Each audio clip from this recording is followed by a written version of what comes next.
कि schedule caste, schedule tribe, backward के लोगों को कितनी उनकी आबादी और कितना सम्मान उनको मिल रहा है, कितनी हिस्सेदारी उनको मिल रही है। तो केंद्र सरकार जल्द से जल्द जातिगत जनगणना कराए। जब तक जातिगत जनगणना नहीं होगी तब तक सबसे पहले स्पष्ट ही नहीं होगा जो आज षड्यंत्र किया गया है और कुछ लोगों को जानबूझ के उनके मुंह से कहलवाया जा रहा है कि इस जाति का हिस्सा ये लोग खा रहे हैं, इस जाति का हिस्सा ये लोग खा रहे हैं, इस जाति का हिस्सा ये लोग खा रहे हैं। मैं चंद्रशेखर आजाद आपको वचन देके कहता हूं, अपने बहुजन समाज के सामने जातिवार जनगणना कराइए, उसके आंकड़े सार्वजनिक कराइए। अगर अंतिम पायदान पर रहने वाले जिनको डीएससी के भाई कहा गया है, जो हमारा परिवार है, अगर उनका 1% आरक्षण भी पॉइंट के बराबर भी कमजोर पड़ रहा होगा तो मैं वचन देता हूं कि इससे बड़ी रैली उनके समर्थन में हम लोग करेंगे। मैं फिर आपसे कह रहा हूं, आप याद करो, जब से इस देश में आरक्षण व्यवस्था लागू हुई है, इस आरक्षण को खत्म करने के लिए चाहे वो कांग्रेस पार्टी रही हो या भारतीय जनता पार्टी रही हो या और कोई मनुवादी दल रहा हो, इन्होंने एडी चोटी के जोर लगाए। और आज जिन जातियों को गाली दी जा रही है, ये वही जातियां हैं जिन्होंने अपने बच्चे कुर्बान कर दिए लेकिन अपने अधिकारों की रक्षा की और आज भी इस देश में आरक्षण बचा हुआ है, नौकरियां बची हुई है, हिस्सेदारी बची हुई है, राजनीतिक व्यवस्था कायम है, लोकतांत्रिक व्यवस्था है। तो धन्यवाद करना चाहिए उन जातियों का जिन्होंने अपने प्राणों का बलिदान दे दिया, लाठी डंडे खाए, गोलियां खाई, लेकिन अपने अधिकारों को छीनने नहीं दिया। सब लोगों को उनका धन्यवाद करना चाहिए। लेकिन दुश्मन का ये षड्यंत्र है और दुश्मन बड़ा समझदार है। दुश्मन जानता है कि 2 अप्रैल 2018 के बाद में ये दलित समाज एकजुट हो गया था। जब दलित समाज एकजुट हुआ तो वो ये सोचने लगे कि इनकी एकता को कैसे तोड़ा जाए। आप और मैं जानते हैं, जब हम मुट्ठी बनकर रहेंगे तो कोई हमारे अधिकारों को नहीं छीन सकता, लेकिन जब जब हम बट जाएंगे, एक उदाहरण के तौर पे बताता हूं, अगर आप झाड़ू की सिक्कों को इकट्ठा कर दोगे, वो सिक्के जो हैं एकजुट हो जाएंगे, उनको बांध दिया जाएगा तो वो सारा कचरा साफ कर देंगे। लेकिन अगर वो जो सिक्के होते हैं, अगर आपने उनको अलग अलग कर दिया तो वो कचरा साफ नहीं कर पाएंगे, वो खुद कचरा बन जाएंगे, उनकी कोई हैसियत नहीं बनेगी। इसलिए हमारे महापुरुषों ने बहुजन समाज में भाईचारे की बात की। और आप महसूस करो, बाबा साहब अम्बेडकर ने क्या नारा दिया? शिक्षित बनो, संगठित रहो और संघर्ष करो।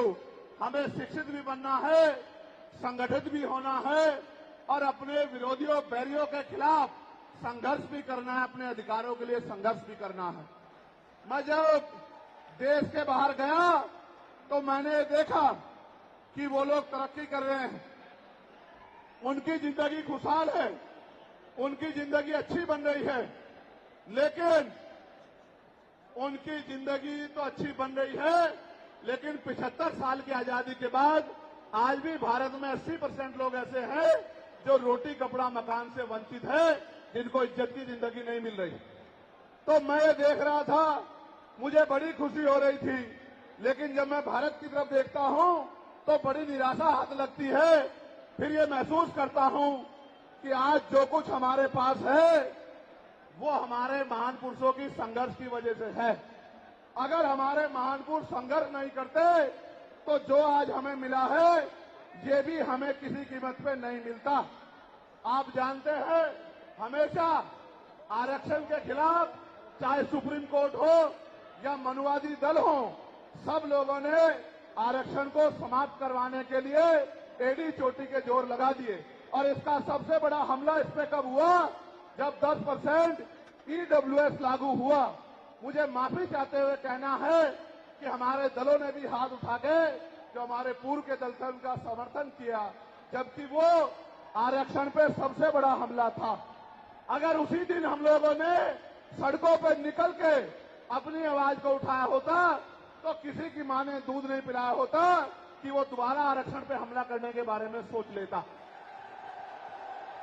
ये भाजपा के लोग जो सत्ता में बैठे हैं, इन्होंने वोट तो आपसे हमसे ली धर्म के नाम पे, भाईचारे के नाम पे, लेकिन सत्ता में आके ये लोग अपने लोगों का काम करने लगे, अपने महापुरुषों की विचारधारा को आगे बढ़ाने लगे और हम लोग रोटी रोटी के लिए मोहताज लोग, जुल्म जाति के शिकार लोग परेशानी की जिंदगी जीने लगे।